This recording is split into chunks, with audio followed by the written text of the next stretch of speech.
Hi, I'm Susanna Vett, and this is Alternate Perspective. This show is about creating a platform for spiritual, activist, and countercultural work, so we can bring awareness to different cultures, beliefs, societal issues, expressions, and lifestyles. Today's guest is Ashley Luna. Hello. And she does multi-dimensional and starseed work. So, Hi. what is your work about? Okay, so multi-dimensional healing.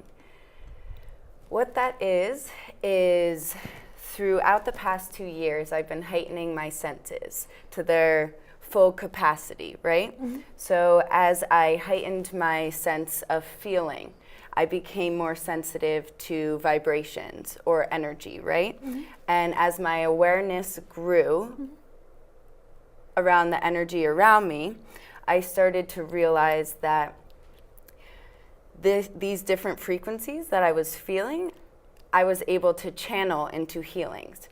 So I started doing sound healing and light language activations. And through accessing these different frequencies within my consciousness, it was like I was able to access memories from my alternate lives. Okay. So for me, I believe that my past, present, future lives are existing all at once.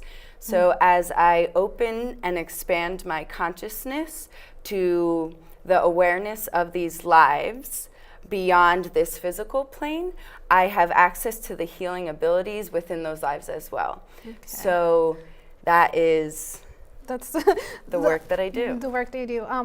At what age did you get involved? Did you feel this start for you?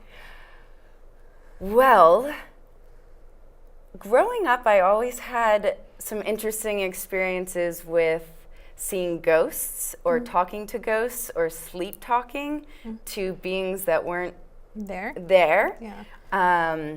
And that continued throughout my whole life. And then when I moved to California from New Jersey, it was like... New Jersey? From New Jersey. Oh my God. Yeah. Same here. So give me 5 Jersey people. Thank you.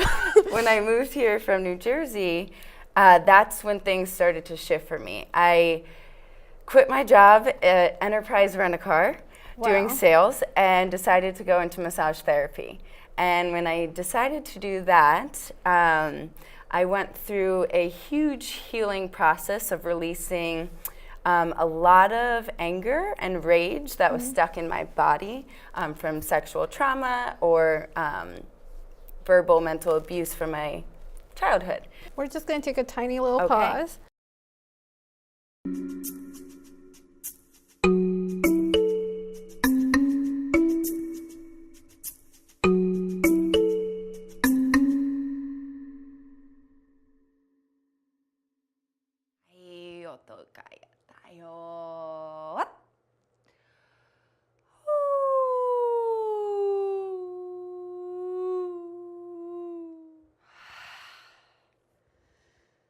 To the winds of the south, great serpent, wrap your coils of light around me.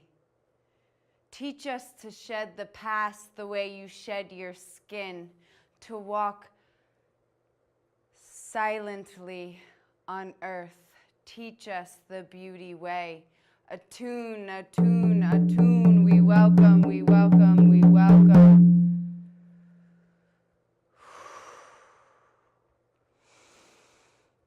To the winds of the west, Mother Jaguar, protect our medicine space.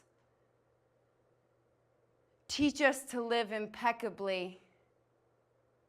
Teach us your way. We welcome, we welcome, we welcome. Attune, attune, attune. To the winds of the north, to the winds of the north, hummingbird, ancient ones, please warm your hands by our fire. We honor those who have come before us and those who come after us, our children's children. Attune, attune, we welcome, we welcome, we welcome.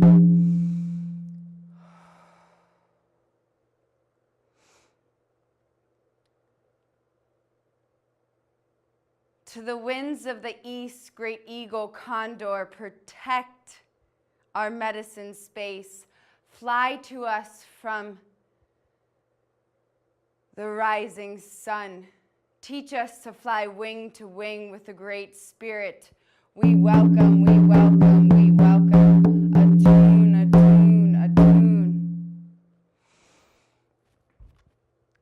Mother Earth, we've gathered here today for the healing of all of your children.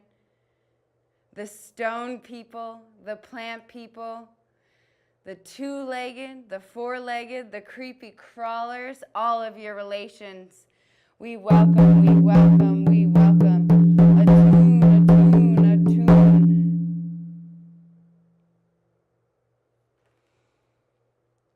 Father, Son, Great Spirit, you who are known by 1,000 names and you who are the unnameable, we welcome, we welcome, we welcome.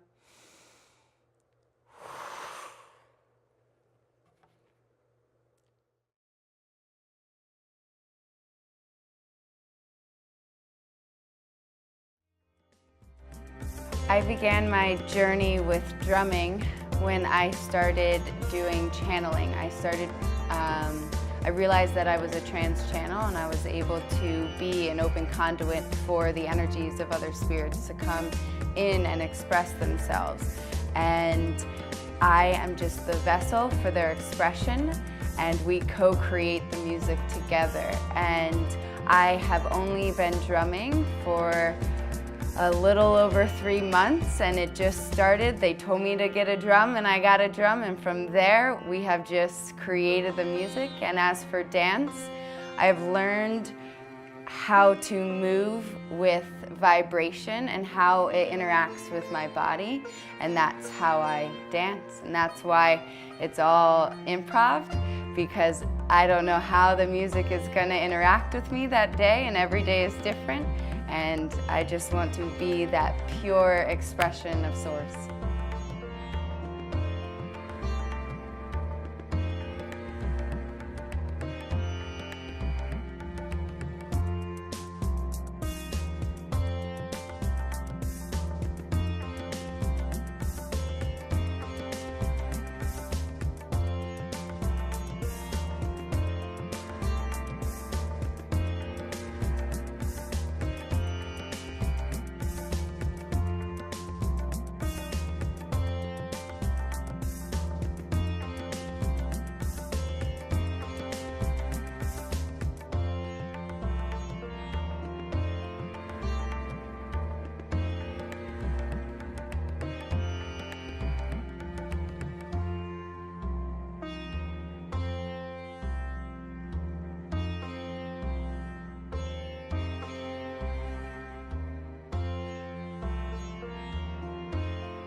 We will actually start doing your meditation work. Okay. And yeah, so like introduce what this meditation work is. All right. Okay, so we're going to be doing a sound meditation and a light language meditation. So what light language is as I move into more of embodying my feminine energy, my feminine aspects, I am moving from a logic brain to a feeling brain. So this light language activation is sound, and it's meant to be felt rather than understood. Okay, so I'll have everyone close their eyes and just focus your awareness on your heart. This is a song for your heart.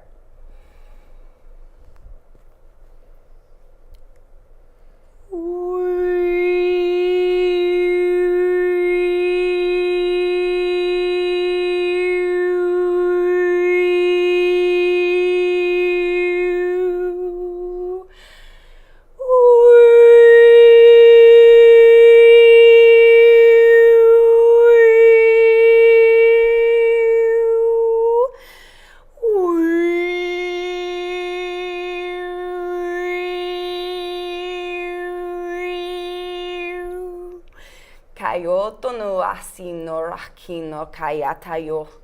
Nain no soi kayatai soi. Hinaki nasatayo hoi. Hayoto no koi asi na hai. Haya soi na kayotoi.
Thank you.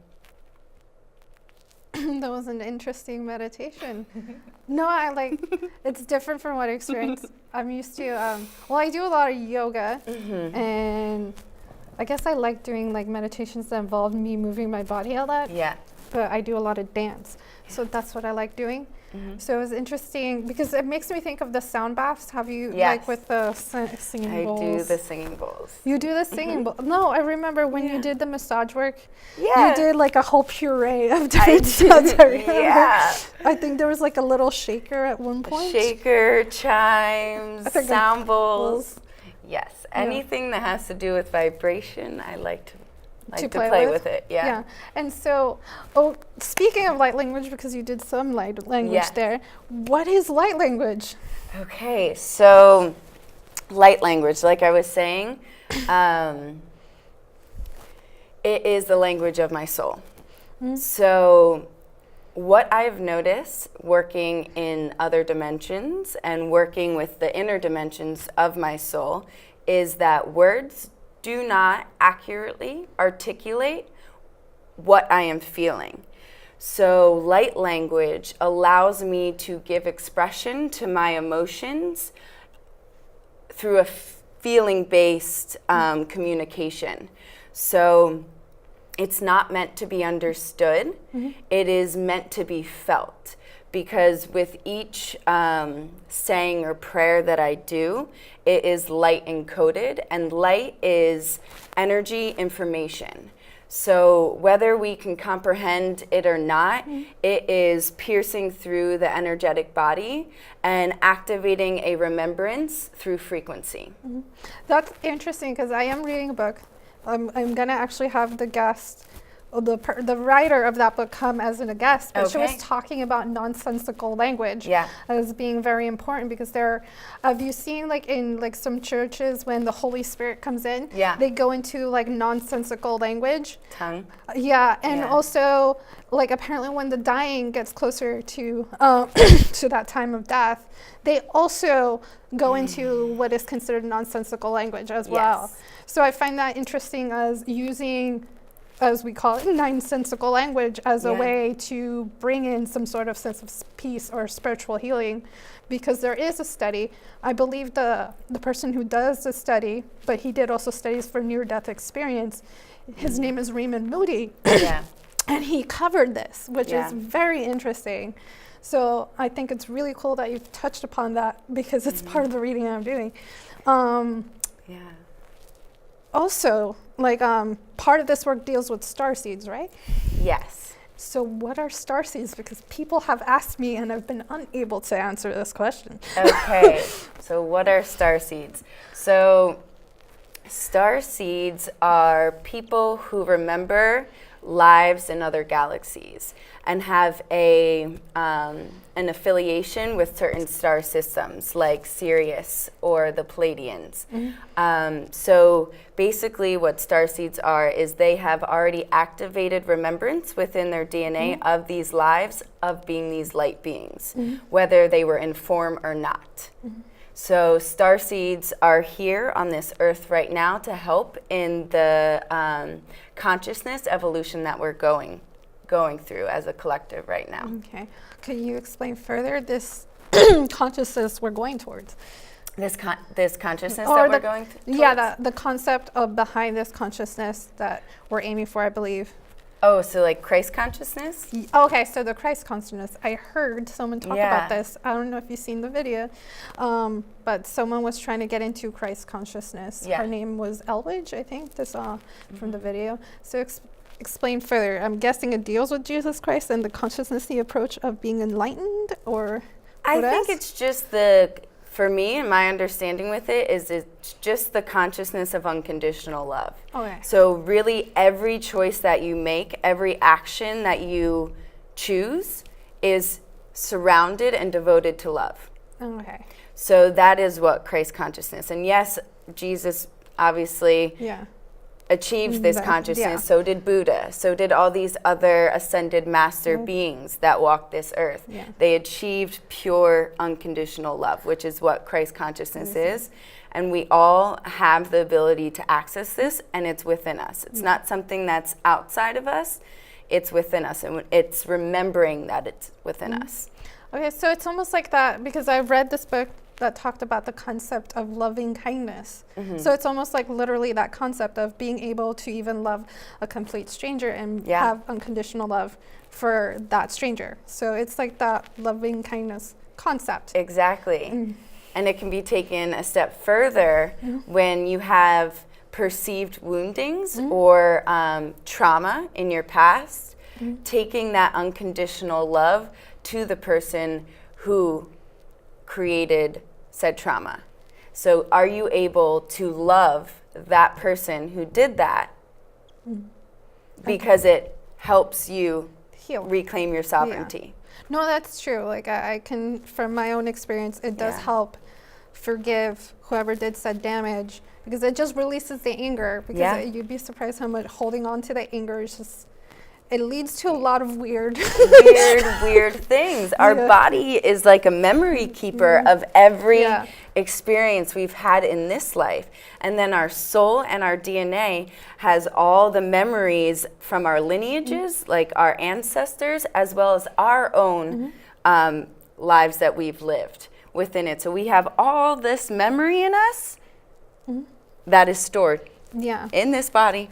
I know like in shamanism there's concepts of like where you hold certain emotions affect certain organs, or like certain pains in certain parts of the body represent certain traumas you're holding on to. Correct. So if that's a good reference, because it just interconnects to like different cultures. You see that like there's beliefs of, well, if you hold on to here, that means a lot of anger or this, or like I know for like the throat chakra, if you have a lot of problems with your throat, is because you're not communicating well.